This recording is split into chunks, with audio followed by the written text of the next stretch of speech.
Hello and welcome to Views on News. I am Jawad Tehami. Owing to the prudent measures put in by the incumbent authorities here in Pakistan, Pakistan's economy is back on the right track. Economic indicators largely show there is macroeconomic stability.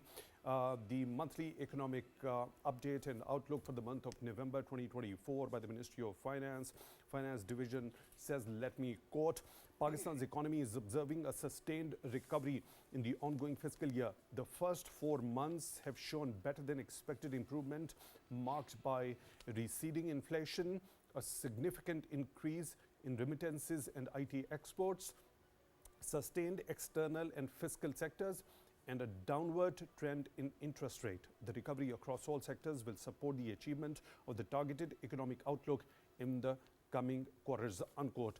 Also, we have seen a bullish trend in the recent past at the Pakistan stock exchanges, and today Karachi Stock Exchange 100 index settled at an all-time high of 110,810 points. In a separate important development, Asian Development Bank has revised its forecast for Pakistan's economic growth for fiscal year 2025, projecting it at 3%. Last time in September, it had a projection of 2.8%. It has also revised its inflation forecast downward to 10% from 15% back in September. Also separately, Asian Development Bank has approved $330 million in financing to strengthen the integrated social protection development program. Also, Asian Development Bank has approved $220 million loan to modernize Pakistan's power distribution network. Now, all these important developments are for discussion. For that, we are honored to be joined in the studio by Mr.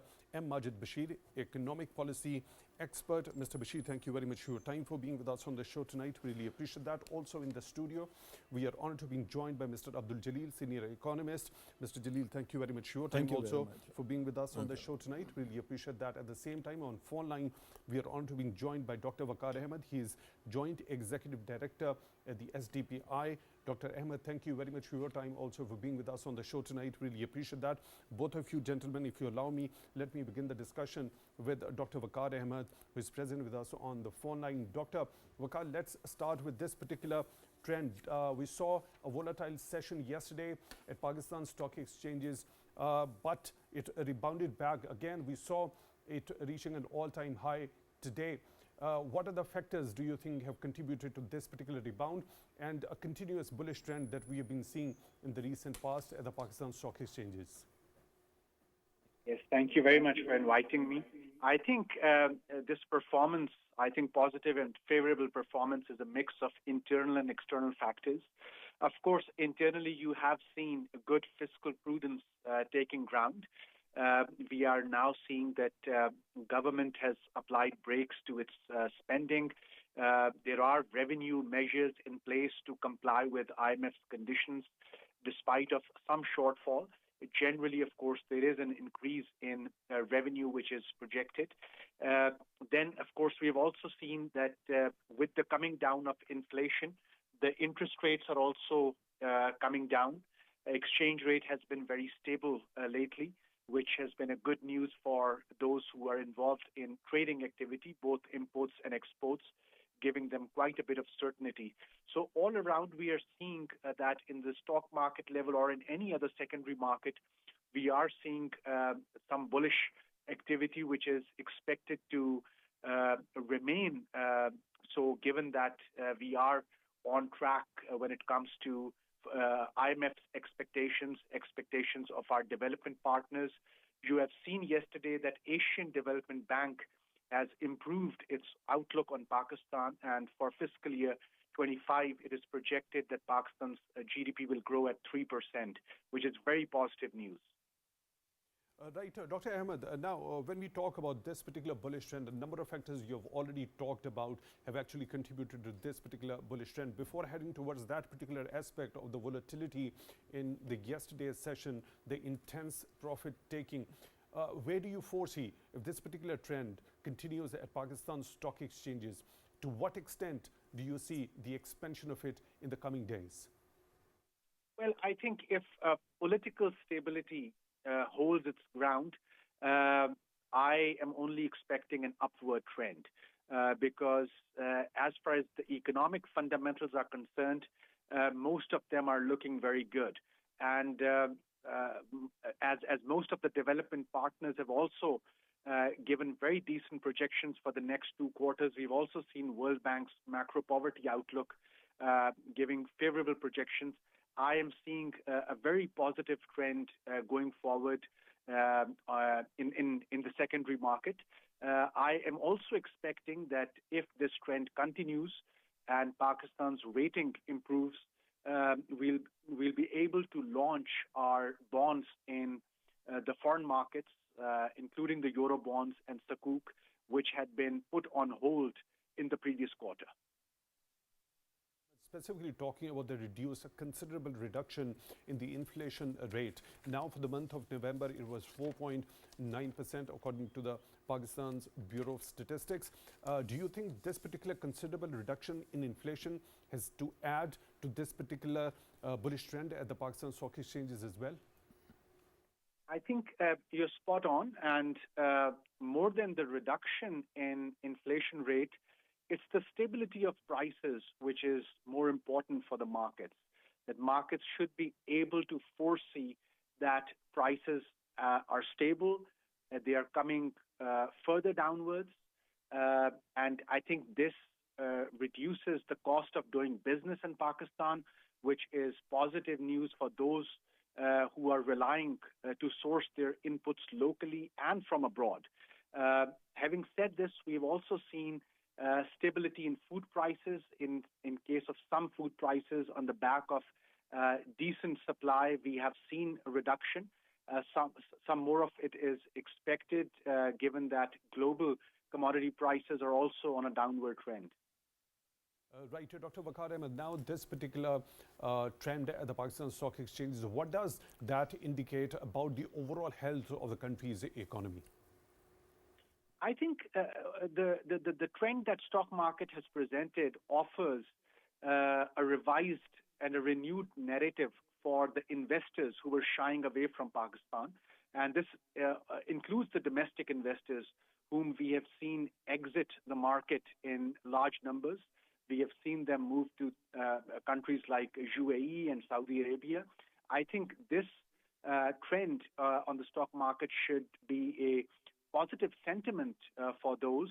And I think even for foreign investors who are looking very closely at these numbers which the stock market has been posting, despite of some political instability last month, we have seen the stock market perform very robustly.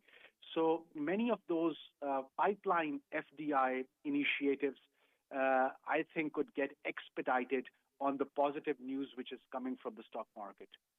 Right. Regarding the Pakistan Stock Exchanges, we saw a volatile session yesterday on Tuesday with intense profit taking. What does that mean to you? Why was that so? I think most of the players are taking a very cautious stance. They are booking and taking profits in a manner in which they can hedge themselves and not overexpose. And I believe this is a very prudent approach, and this avoids any market meltdown. Right. Dr. Vaqar Ahmed, you already mentioned there is an improvement of Pakistan's economic growth forecast by the Asian Development Bank now at 3%, which is a good omen, as you already mentioned. It is up from 2.8% back that was forecast in September by the Asian Development Outlook report. How considerable an increase and improvement this is from 2.8% to 3% for fiscal year 2025? I think I won't be surprised if there's a further upward revision in the next quarter. The way economy is performing, we can see a decent growth in foreign exchange reserves. We have seen remittances increase. So I wouldn't be surprised if during the ongoing quarter, there's a further upward revision in the real GDP growth rate. And I think our development partners are closely looking at this bullish trend in the economic activity. Pakistan has made such turnarounds previously, and I think it is quite possible to have a higher GDP outlook coming out by March or April. Having said this, we have a tendency that whenever the growth outlook improves, we tend to sort of liberalize non-essential imports very quickly. I think that is a measure that we need to curtail or remain cautious from. Dr. Vaqar Ahmed, Joint Executive Director at Sustainable Development Policy Institute. Thank you very much for taking time out for Views on News tonight. Really appreciate that. Mr. Bashir, what's your understanding regarding this continuous bullish trend? Also, we saw a volatile session yesterday. What does that mean to you? And then a rebound and touching an all-time high again today. The stock market, whenever you try to understand the economic activity and the strength of the stock market, you have to keep in your mind that what are the ground reality on that. So Pakistan has initiated a very accommodative monetary policies for the last few months. In this regard, Pakistan have a special investment facilitation council. We have sectoral reforms in our energy, in our agriculture, and apart from that, privatization of state-owned enterprises. That is the main things which is giving a lot of encouragement to stock exchange buying and selling approach of the members or of the community. I think these are the things which are very, very important to settle down the trend, that how you have to invest the money over there. And I think this is a very good sign for the economy. And in coming years, you will see that the initiative Pakistan has floated to the world community in terms of attracting money and foreign direct investment. I do hope that Pakistan has more conducive environment for the investors here in Pakistan. So does it mean that this particular bullish trend shows that a very good health or the recovery of the economy overall here in the country? I think Pakistan was literally blocked and choked for the last so many years because of security situation in Pakistan. I think this is the only phase where we see that Pakistan is slightly relaxed from internal and external pressure, and simultaneously Pakistan has launched few very attractive economic activity to the world community. I think that is the result of that. So what are those attractive economic activities that have been launched before the world community? I think that is first is the special investment facilitation council. Okay. It is very important. And why it is so? Because this is the unique sort of a combinations in which we have involved the security agencies as well. And that was the first foremost demand of the international community, that it was feeling that they are not relaxed in Pakistan while investing money. So by giving a space to our armed forces over there, we are indicating that we will protect your investment here in Pakistan. Pakistan is lacking to convince the international community that they have a strong security issue in Pakistan. I think because of the involvement of the armed forces, it is not an involvement of like you are trying to negotiate with the investor. It is a sector which you have to cover through your expertise. And the second is Pakistan has very openly with the IMF instructions, I will say, to be very honest, and this is called international guideline how to revamp your economy. So Pakistan is watching and taking very seriously the guideline from IMF, and for this reason you have seen the Asian Development Bank has given you financial support for social development, for giving you a health sector support, giving you support in the education. I think these are the signs which are attracting the financial institutions worldwide and the investor as well. Right, Mr. Jaleel, what's your understanding in terms of the investor confidence? What is this particular trend at the Pakistan Stock Exchange indicative of? Stock exchange is an indicator. It is a very effective indicator to judge whether the economy of the country is progressing or not. These indicators are quite positive, showing that the investor have gained confidence from the environment which the government have created. And this environment, mainly I would say, this environment have become dynamic on account of certain policy which the government has adopted. For example, I will say the one window operation for the investors. That has proved very useful. Secondly, they have rationalized the taxation structure. And there is a lot of give and trade-off between the business class and between the tax collecting authority as well. This has raised the level of the confidence among people. These are the techniques of the good governance that you employ for improving your economic management and economic investment.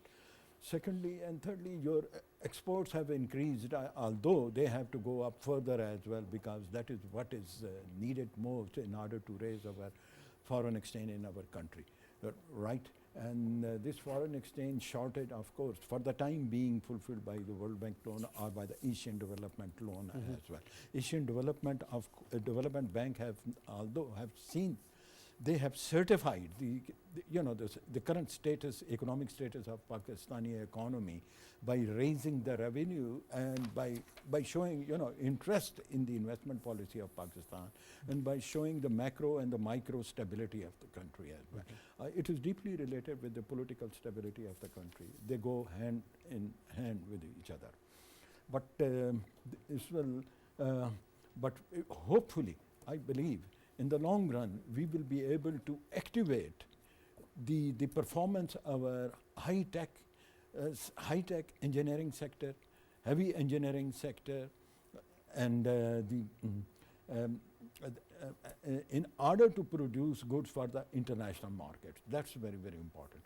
Then software industry, I will say it have registered a substantial increase in its income as well from its foreign resources.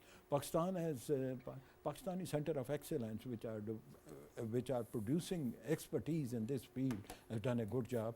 And I believe that the government should also give further priority to this area as well. That is one of the surest way of earning increased wealth or earning increased remittances from the world market as well. And Pakistan is one of those countries which provides a service in software field at a very reasonable cost. And this is an area of advantage which we must explore further by developing our increased contact with international market as well. Then the chain supply system, we can see, the chain supply system is showing a lot of dynamism in it. That's a good sign because it has helped in bringing inflation to a reasonable level, right? So Mr. Jaleel, I'll come back to you. You just can take a look at this. So, Mr. Bashir, this particular volatile session yesterday on Tuesday, intense profit taking. So amid this bullish trend, when this particular thing happens, what does that particular thing depict?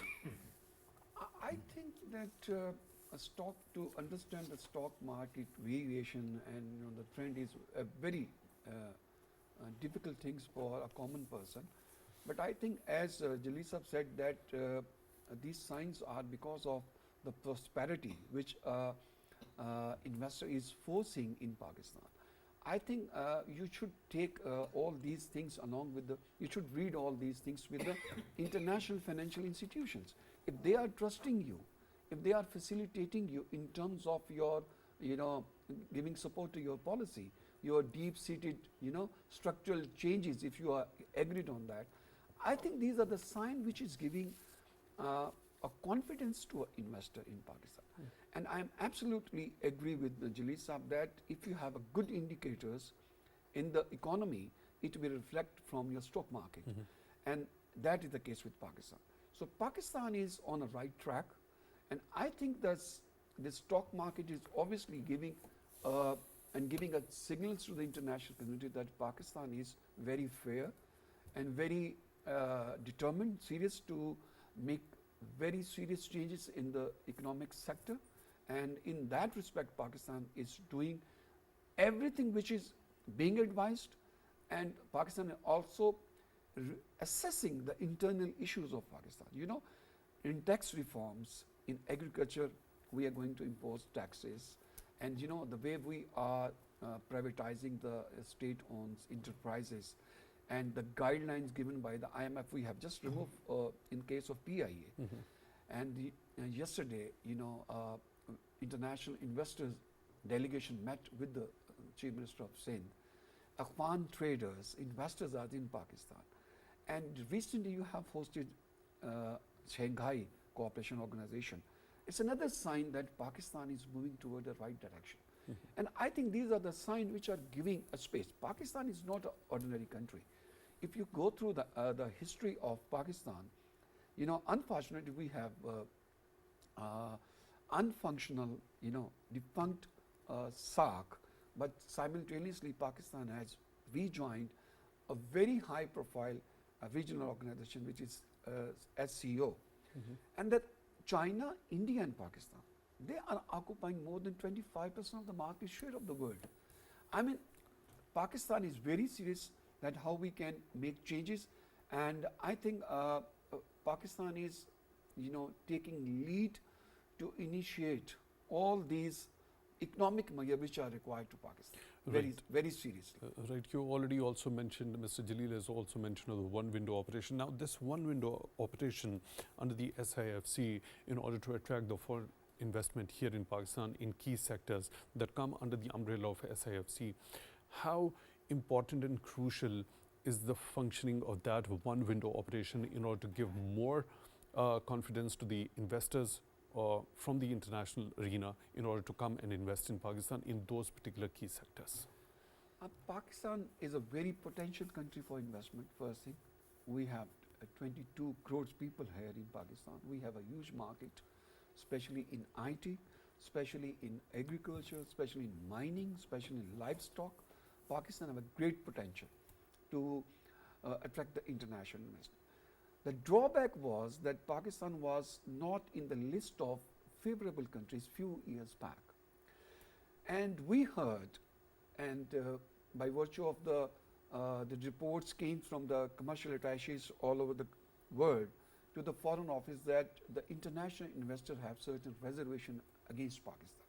And that reservation was the law and order situation. Obviously, because Pakistan was in a regional, And what about the bureaucratic hurdles for which this particular one window operation has been established? I think that's why that Pakistan, keeping in view all the reservations and objections received from the international community, Pakistan was of the view that we should initiate a one window operations by providing all facility to the international investors in which he or she is, have a reservation on that. One window operation means that Pakistan initially has launched 5-6 major sectors. Pakistan has not given a full access to the international investor. 5-6 sectors mean livestock, energy, agriculture, mining, and IT sectors. If you see the composition of the council, you will see that it's a combination of different expert and protections agencies. And I think this is the first time that Pakistan is experiencing to give a space to the armed forces in that, to just tackle down this situation, that in case investor is coming to Pakistan and they have a law and order situation. And you have experience of these Chinese people who have been killed in different attacks. So it was an alarming situation for Pakistan to provide a very comprehensive mechanism to international community. And I think that it was appreciated by the international community and investors. And as I mentioned a few minutes ago, that we are hosting international investors meeting with the different sectors of Pakistan. I think this is a sign that Pakistan is on the right track. Right, Mr. Jaleel, now this revision of the Pakistan's economic growth for the fiscal year 2025 by Asian Development Bank, earlier the forecast back in September in its economic outlook was 2.8%, now it's 3%, it has been upgraded. What does that signify, and how considerable an increase that do you consider that is?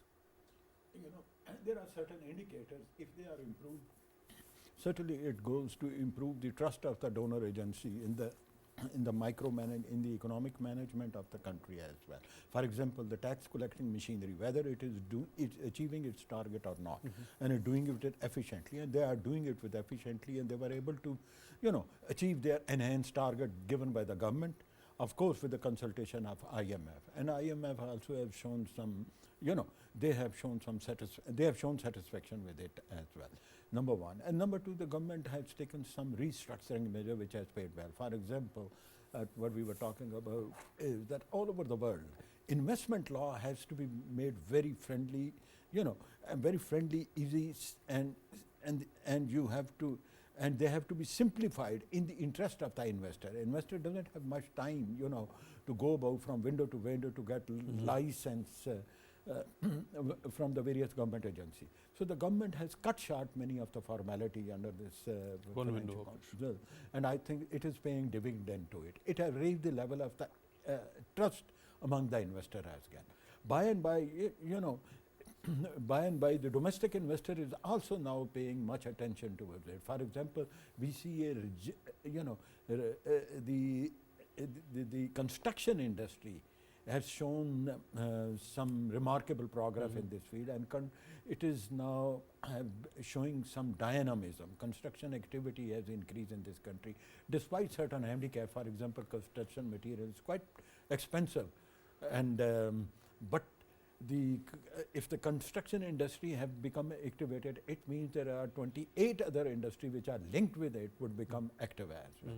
So we need to keep this dynamism alive, by giving further gestures. For example, I would say the chain supply system, of course, is working very well, and the food prices right now, there is a it is stable, but it needs to be brought down.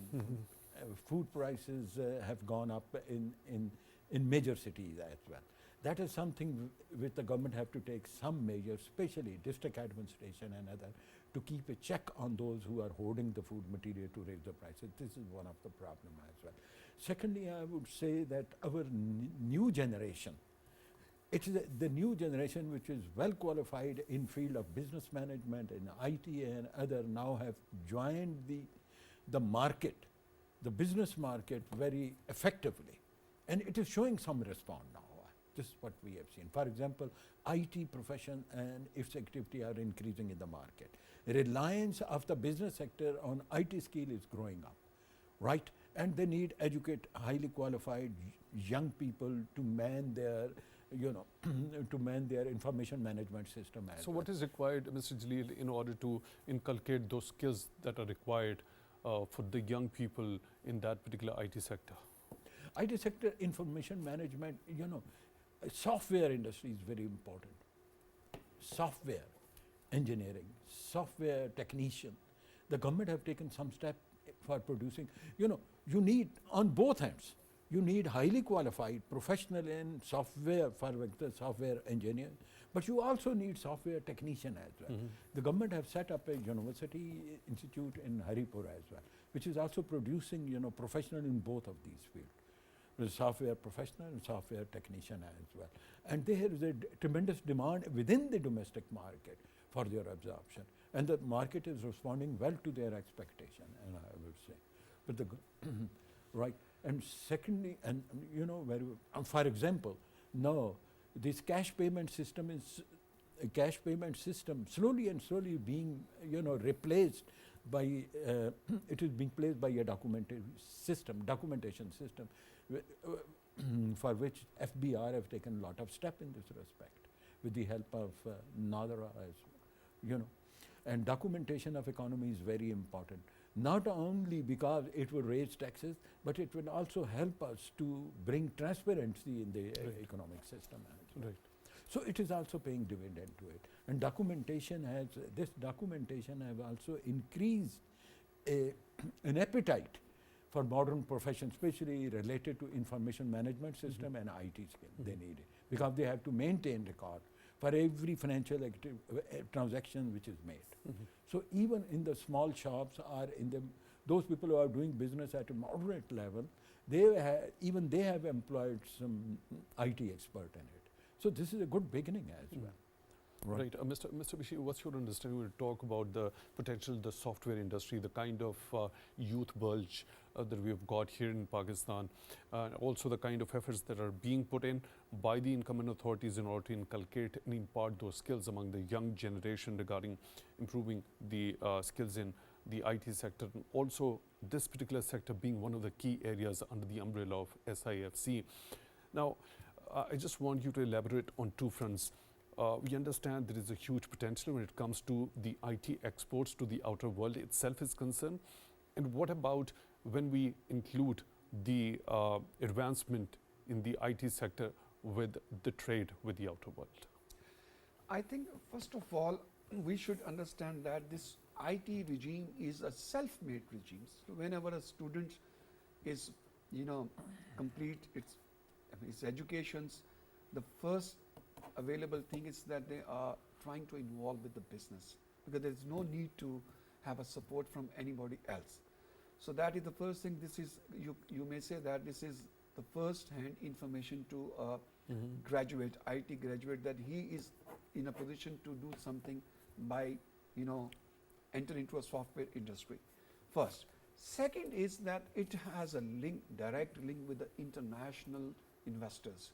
So no need to find out any space from the government side. You can directly interact with the international available opportunities. And now they require few things domestically to protect this and to flourish this business by giving support from the financial institutions first, legal regimes, providing them electronic or digital informations for transactions, because this is entirely depend on how you are responding to the employer-employee relations.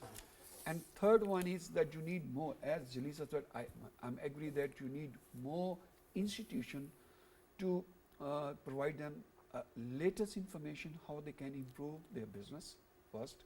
Second, experts. And fourth, you need to give more awareness by creating IT hubs, IT cities, IT villages, attract more people to work over there. Right. Let's go back to that particular projection by the ADB. In its particular report, it has expressed concern, rather it is a matter of concern, should be a matter of concern for us. There are positive things that have been said in this one, but specifically talking about a key sector under SIFC, Pakistan is actually look up to largely, that is agriculture.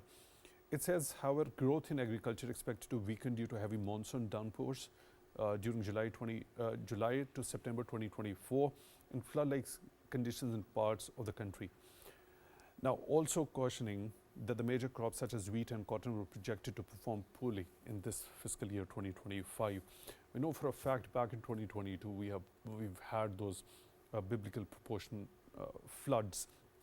Now the heavy monsoon downpour is once again mentioned, a flood-like situation has been mentioned over here, and the kind of effect it does leave on the major crops like wheat and rice. How to address that problem?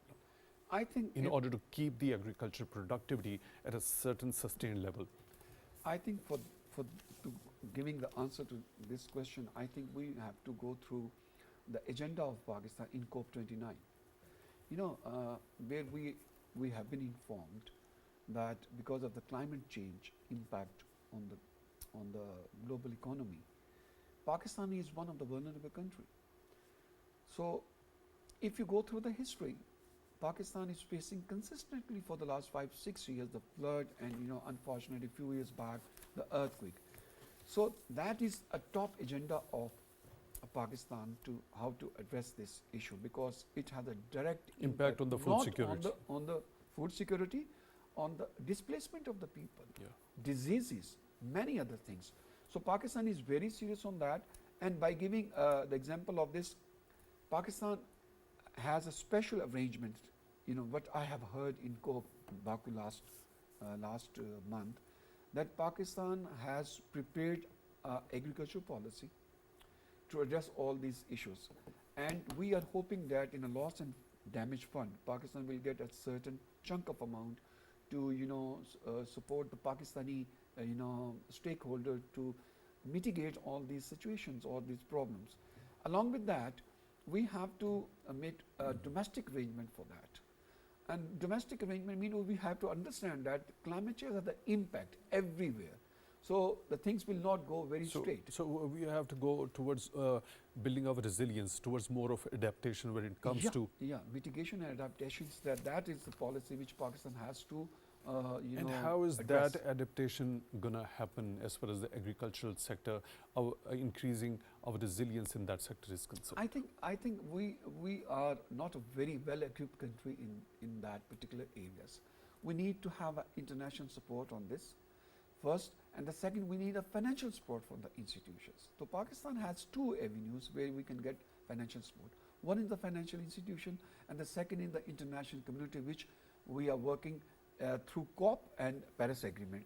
So, and I think if you heard that the ICJ are nowadays adjudicating a case in which two questions are being addressed, that what are the legal obligation of a country to address climate protection. So I mean the direct responsibility is coming on the states. So you have to understand that where are you lacking certain things.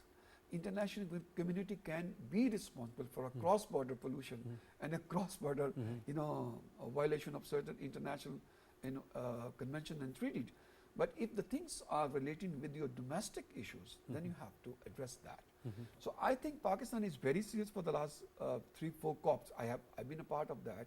Pakistan was very seriously fighting the case in 5-6 vulnerable countries who was very instrumental in setting up this loss and damage fund. So I think Pakistan is on it, but we need to have a support of the international expert, because Pakistan is lacking. What I have seen, Pakistan is lacking how to address this international, to address this domestic issues in Pakistan, and because the people who are involved in that, the agriculturalists, they are not aware of the fact that the climate had changed all the schedule of the crops. So they are not aware of this. So for that reason, government need to, address this issue, to help them and make more awareness on this. I think by doing all these things, I think we can cope up with the situations in coming years. Right, Mr. Jaleel, how to address this particular problem of the heavy downpours that ultimately cause a flood-like situation that have a direct impact on the major crops like wheat and rice? So, as far as the agro-industrial development is concerned, or agriculture development is concerned, this sector requires action on multiple, on a multiple scales. Number one, for example, I would say mechanization of the agriculture system. It's a long-term process. We have to introduce these modern implements as well. New modern implements require resources. The poor farmer and the middle-class farmer would certainly need resources, and in this respect, I would say that the government of Pakistan should take specific measure to finance, to advance them on easy term, feasible term loan, which could help them, in achieving the target of, in achieving these ambitious targets of the government of Pakistan with respect to agriculture development. Number one. Number two is number two is the availability of the seed. Quality of the seed should also be improved. Every year the government should take review. In this respect, I would say there is some transparency is required. And the farmer are not satisfied with the seeds being provided to them. There are certain class of the high farmer which have got access to the availability, but others, because of their lack of influence, cannot procure quality influence. Number two and number three is the availability, the physical connectivity for disposal of their product. This is agriculture product. This is a big problem. The middle farm, the middle class, those agent, what we say, the commission agent, those who work on, those who work for the profiteering, this is the class which exploit the earning of the how middle can class. that exploit? You've already talked about it. How Yes, can that be this addressed? is very important. How can Because- that particular factor be eliminated and Yes, ensured? there is a disconnect. There is a disconnect. This is a disconnect within the policy as well. This is a system. Now you have to modernize the system of chain supply system. The produce of since it's a perishable produce, right? The perishable produce should be, so the farmer should be provided with the modern facility of storing them, and warehousing facility should be provided with. The government have also promised through various schemes as well. And then this physical connectivity should also be provided with domestic market, with the main domestic market and international market. So by doing these two or taking these two particular steps, do you think this particular role of middlemen and the exploitation that they actually do is going to be overcome considerably? Yes. If you provide them the warehouse, if you provide them these facilities, these mechanisms, if you provide them, certainly the middleman role will disappear ultimately, because these mechanism or these storage facility definitely is going to be maintained either by the government or by the big business community as well, right? So it will be easy for the government to regulate them under certain policy framework. Firstly, and secondly, the farmer will be able to have a direct, they will be able to have, develop a contact with the international market as well, with domestic as well. And their risk of losing their product will also be minimized. This is. As far as, the Pakistan is also facing dryness or the drought-like condition. Environmental degradation is an international phenomena. We are also experiencing it. Then there is another menace which is going unchecked. That is on a huge scale, the commercialization of the fertile land is going on through the development of housing scheme. This has to be rationalized. And the government should take, I think the sooner they take some step, the better it is, because the country population is growing very fast. And we need that to is develop exactly our the food point. resources. So isn't it ironic or a kind of a paradoxical sort of a situation when the population keeps growing at such a fast rate? Naturally you would have to have more accommodation for that particular population, and more housing schemes are going to be there. In this respect, there are certain good models available in the world. For example, India.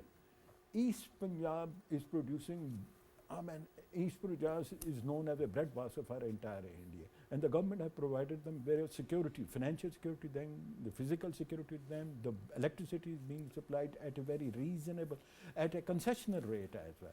Then the seeds and most of Unfortunately, we are short of time. If you'll wrap your take up quickly in a couple of sentences, Mr. Jaleel. I will say that agriculture still it constitutes 22% of the national GDP. We must, this is an area of priority, and it can boost the economic growth in the country, provided some more financial input is made in this field. Thank you very much, Mr. Abdul Jaleel, senior economist, joining us in the studio. Really appreciate that. Mr. M.Majid Bashir, economic policy expert, thank you very much for your time, also for being with us on the show tonight. Really appreciate that. With that, we come to the end of today's episode. Till the next one, take good care of yourselves.